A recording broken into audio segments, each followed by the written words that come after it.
The canteen after dark. I was living just outside Moscow back then, somewhere between the end of the subway line and the start of the forest. Our dorm used to be a Soviet army barrack. You could still see the red star painted on the hallway walls, half peeled, like an old tattoo someone tried to forget. The place smelled of boiled cabbage, wet shoes, and radiator heat. It was always too hot or too cold, never in between. That night I was the only one left in the building. Everyone else had gone home for the weekend or to the bars in the city. I stayed because I had to finish my paper. Something about Cold War propaganda. Funny, given where I was sitting. The wind outside kept hitting the window frames, and every few minutes the pipes clanged, like someone hitting them with a wrench from inside the wall. Around midnight, I heard it. A soft, steady scraping from the kitchen down the hall, like someone stirring something metal against metal. At first, I thought it was the radiators again, but then it stopped and started again. A slow, circular motion, stirring. The canteen, our old kitchen, hadn't been used in years. We all cooked in our rooms or ordered food from the shop near the gate. Nobody went there anymore. It still had the old steel tables, the kind bolted to the floor, and a window so high you couldn't see out unless you climbed on something. I don't know why, but I took my flashlight and went to check. The hallway felt longer than usual. My footsteps echoed off the concrete walls. You know that sound when you're alone and it feels like the air behind you is heavier? That. I remember passing the red star on the wall. It looked darker in the flashlight beam, like it had been freshly painted. When I reached the canteen door, the sound stopped. Completely. I hesitated. There was this faint smell. Burnt flour, maybe. Or stale bread. Something dry and bitter. The handle was cold. I pushed the door open just a bit, enough to peek in. Inside, the room was lit by a small emergency lamp that shouldn't have been working. And sitting at one of the tables was a man in an old green uniform. Soviet, no question. The cap, the faded shoulder marks, everything. His back was turned to me, and in front of him was a large metal pot, sitting on one of those old portable burners. He was stirring it slowly, over and over. I could see his hand moving. He didn't look up, didn't react to the door opening. Then he spoke, almost to himself, in Russian. Almost time. The ration's coming. His voice was quiet, hoarse, like someone who hadn't spoken in decades. I froze. The air felt heavy, like I was underwater. I remember wanting to say something, ask him who he was, but nothing came out. Then he turned. For a split second, I saw his face. Pale, like ash, the eyes sunken, the cheekbones sharp, the expression completely blank, but not dead. Just waiting. And then, nothing. He was gone. The chair was still there, slightly tilted back. The pot, too. The light flickered once and went out. I stood there for a while, not sure if I'd imagined the whole thing. Then the smell hit me again. Burned bread this time. Stronger. I looked inside the pot. At the bottom, stuck to the metal, was something black. A hard, crusted lump. Looked like a piece of overcooked bread, or maybe old dough. I left it there and went back to my room. Didn't sleep that night. The next morning I told the building manager, an old man who used to work there back when it was still a base. He just nodded, like he'd been expecting it. Then he said, "That canteen hasn't been used since '86. You students shouldn't go there." Nobody got full in that place. I laughed, awkwardly, like it was just some old superstition. But later, when I looked it up, 1986, That was the year of the Chernobyl mess. A lot of units around here got called up and never came back. Food ran out, fuel ran out. Some people starved in their posts because orders told them not to leave. Sometimes when the wind hits right, I still hear that sound. Metal against metal. Slow, patient, waiting. Maybe he's still there, stirring the same pot, waiting for a ration that never comes. I don't really go near that hallway anymore, but if you do, and you smell burnt bread, don't open the door.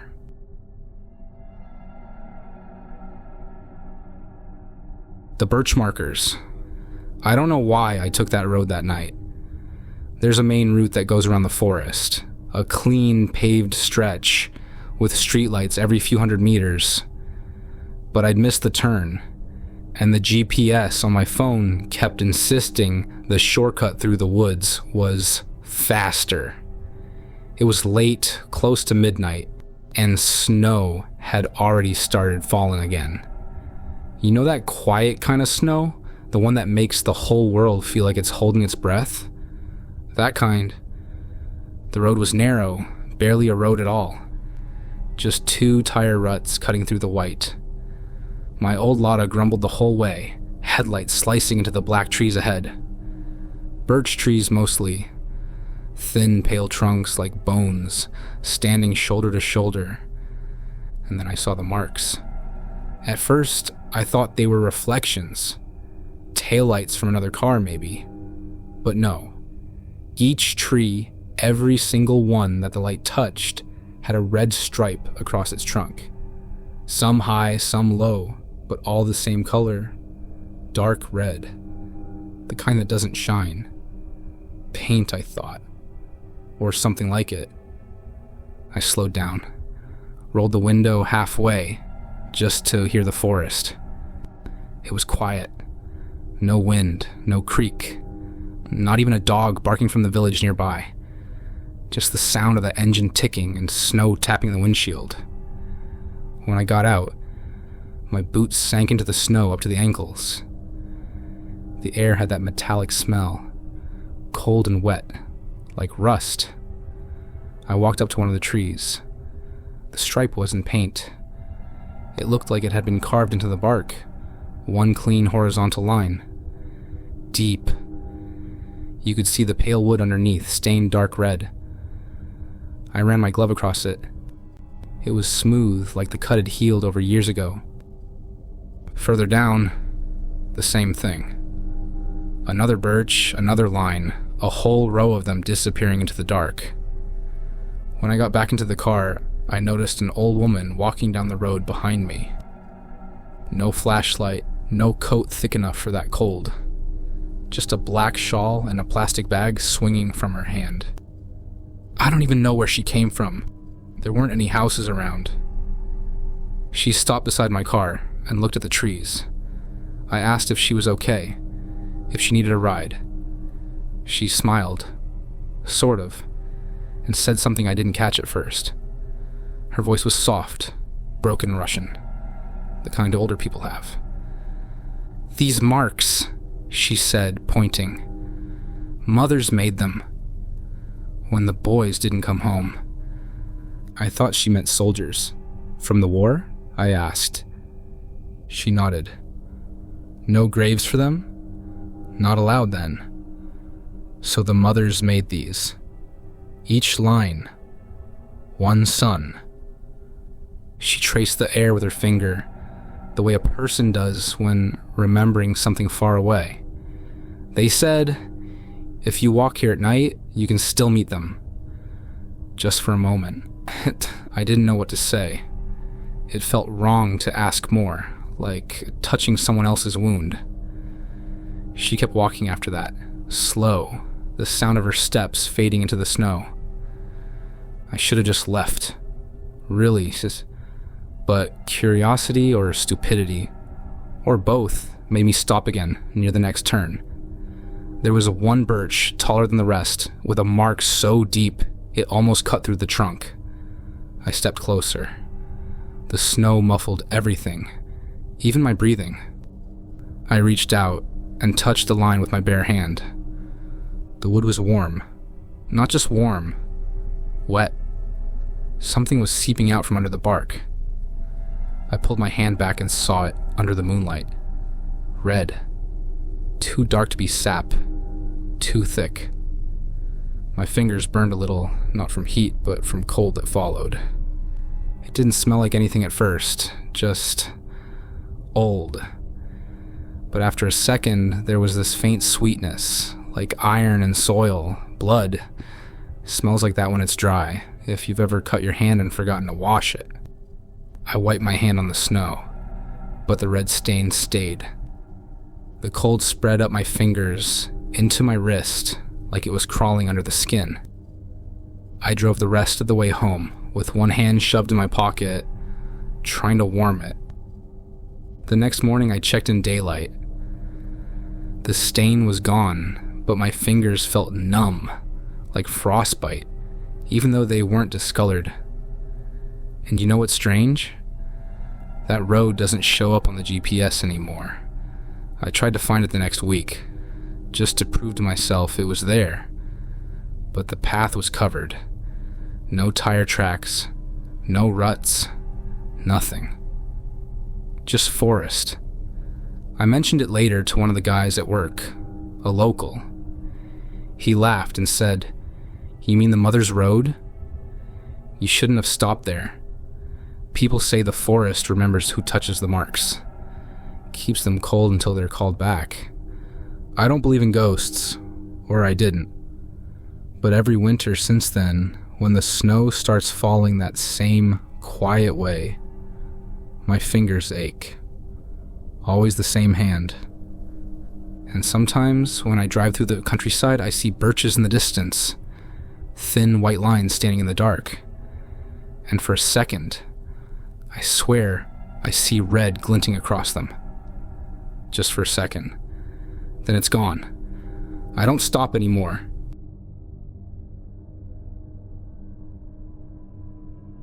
The window in Leningrad.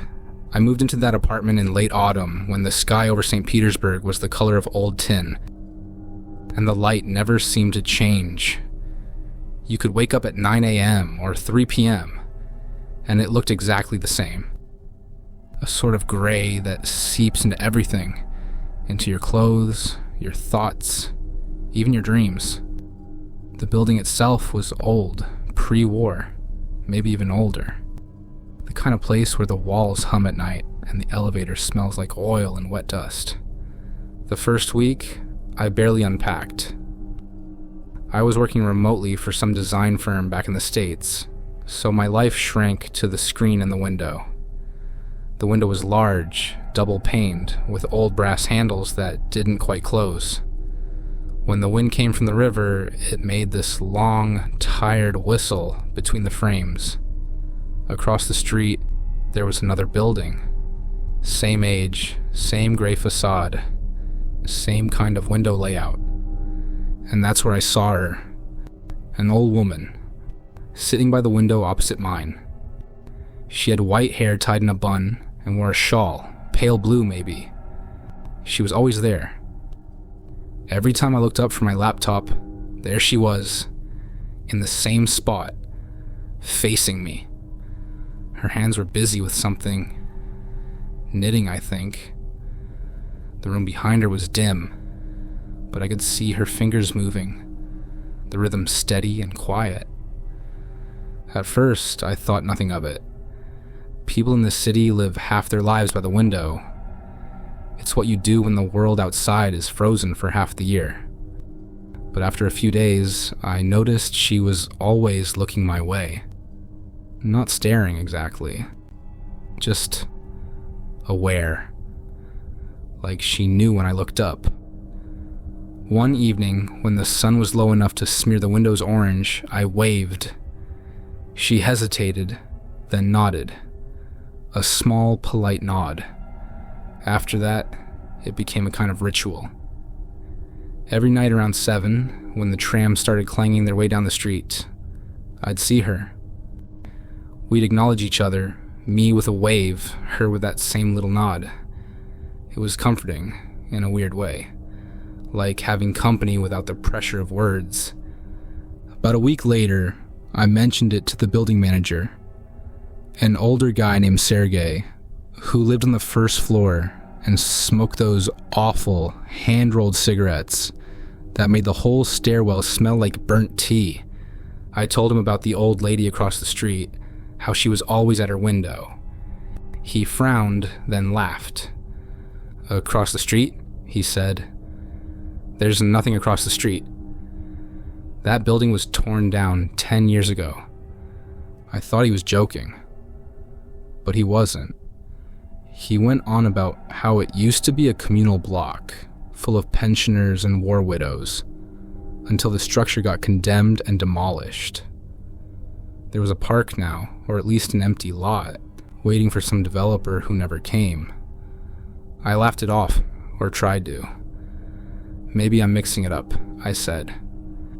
But when I got home, I went straight to the window. Across the street, there wasn't a building, just open space, snow and weeds sticking through the ice, some broken glass glinting in the last bit of daylight. I stood there for a long time, trying to understand how I could have been so sure. The way her room looked, the light, the curtains, even the faint shadow behind her. It had all felt too real to be imagination. That night I couldn't sleep. I kept glancing at the window, half expecting to see her again.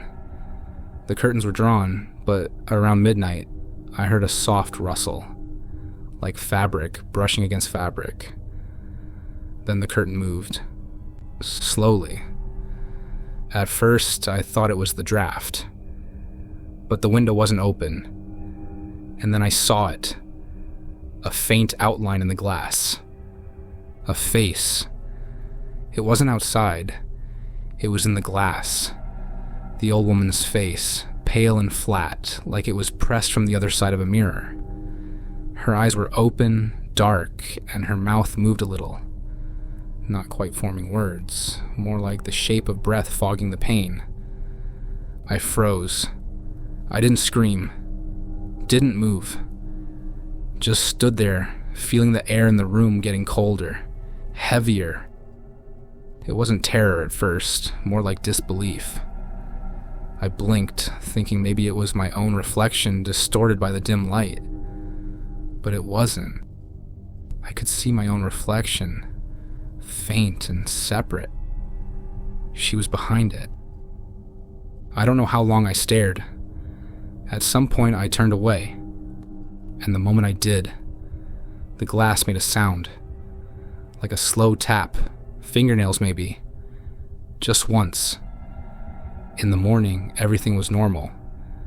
The curtain stayed still, and there was no face, no mark, nothing. I told myself it was exhaustion, jet lag, work stress, the long northern nights messing with my head. But then, something else started happening. Every evening at 7, the same time, I used to see her across the street. The curtain moved, just slightly, like someone adjusting it from behind. And sometimes, when I walked past the window without looking directly, I'd catch the corner of my eye. A flicker of blue, the color of her shawl. Once I found a piece of yarn on the floor beneath the window. Pale blue. I don't knit. I stopped opening the curtains after that. Blocked the light, sealed the edges with tape. But at night, when the trams go by and their lights flash across the wall, I can still see it. A faint shadow in the glass, sitting perfectly still. I thought about leaving, breaking the lease, finding somewhere newer, brighter. But somehow I didn't. Maybe because it doesn't feel like she's trying to hurt me. It's more like she's waiting. For what? I don't know. Sometimes when I can't sleep, I sit by the window and listen to the wind through the cracks, that same long, tired whistle. And I think about her. How lonely she must have been, sitting there all those years, looking out over a city that forgot her. Maybe she just wanted someone to look back. Anyway, I keep the curtains closed now, but every morning they're open again.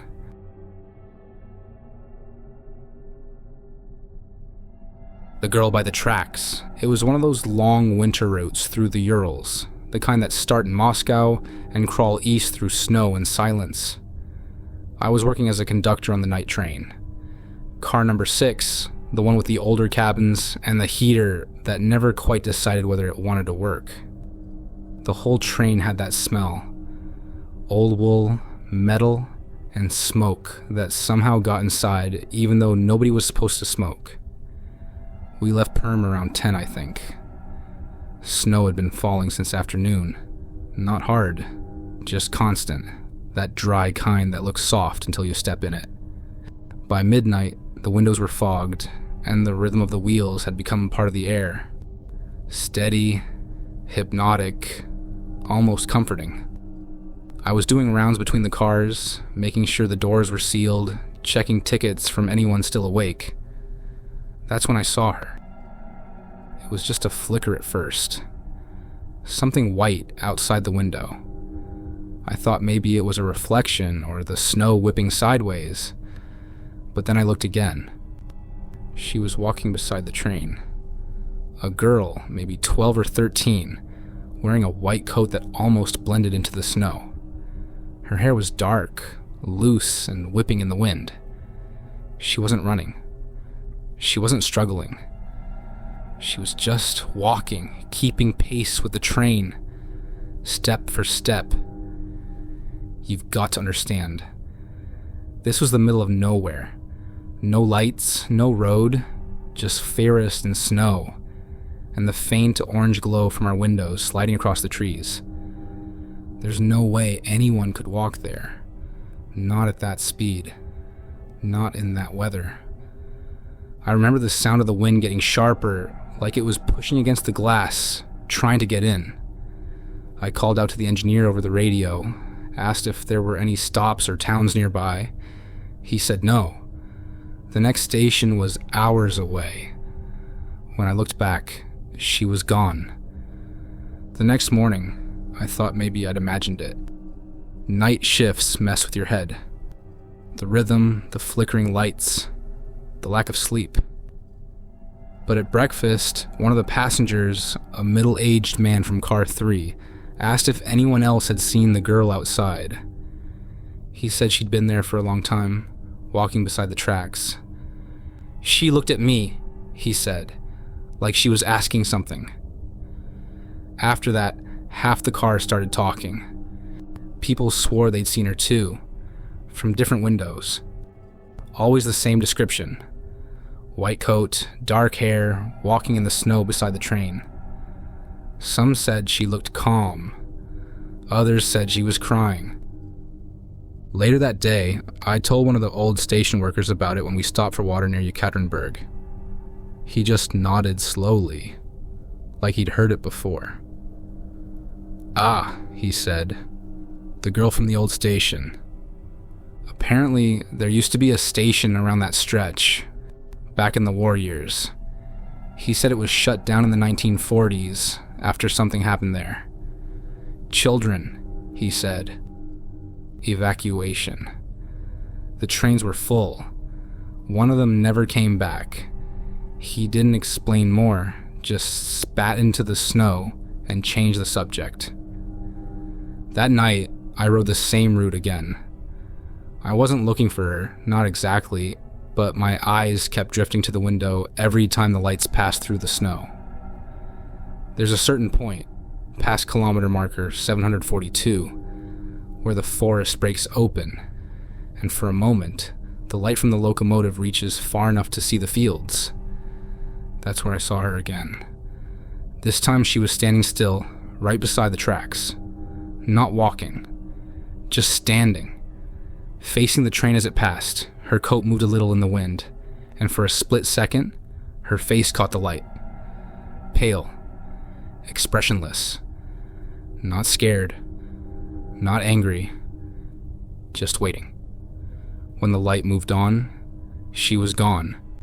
I went to the last car, leaned out onto the platform between the doors, The cold hit so hard it felt like my lungs froze.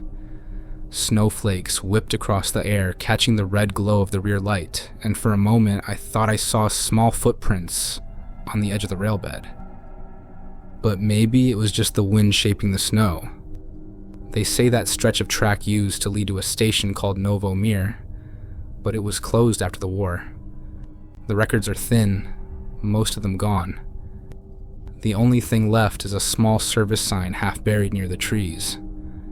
People in the area still talk about the waiting girl. They say she appears every winter, always the same way, walking beside the train or standing just beyond the headlights. Some say she's looking for her parents. Others say she's waiting for a train that never came. A few months ago, I switched routes. Shorter lines, closer to the city. Easier work, fewer long nights. But sometimes when the snow starts to fall that same dry, whispering way, I think about her. The way she moved, steady and quiet, matching the train like it was the only thing left that connected her to the world. I tell myself it was a trick of the light, or exhaustion, or maybe I wanted to see something, someone out there, just to make the night less empty. But once in a while, when I can't sleep, I check the online rail forums. People still post about her. Photos, blurry and half-lit, taken through the window of passing trains. Always the same caption. She was walking beside us.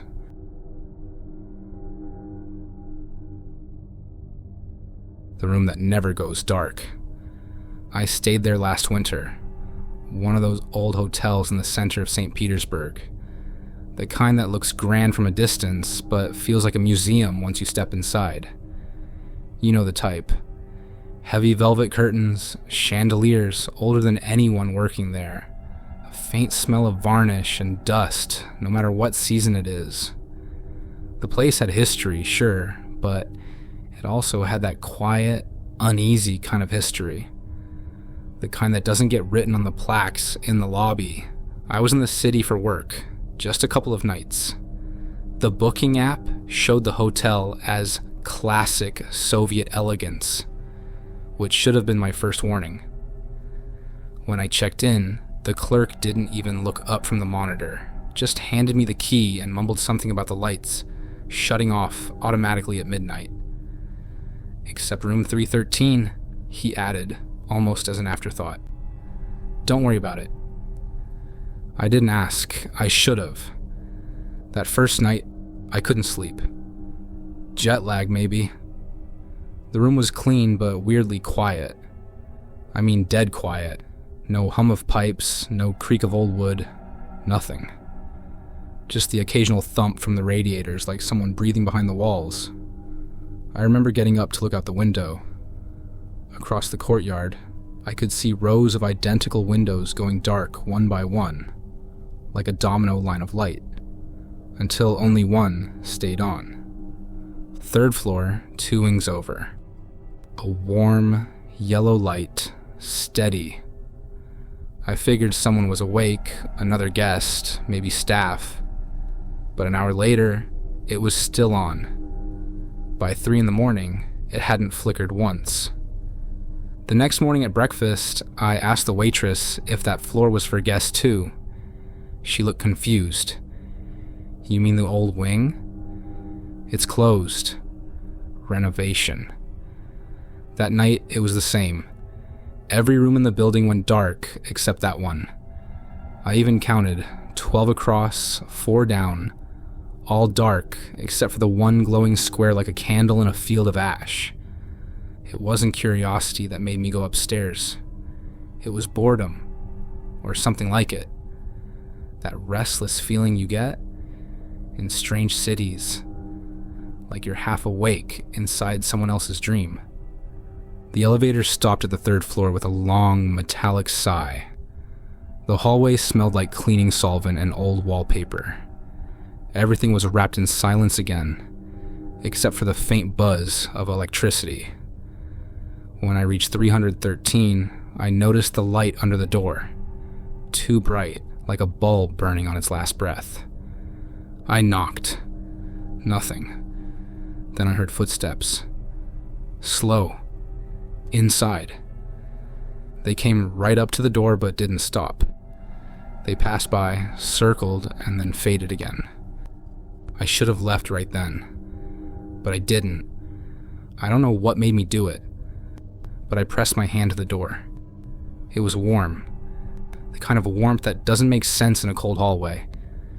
And then I saw it, my shadow on the wall beside me. Except, it wasn't mine. It moved differently. When I turned my head, it didn't. I pulled back and went straight to my room.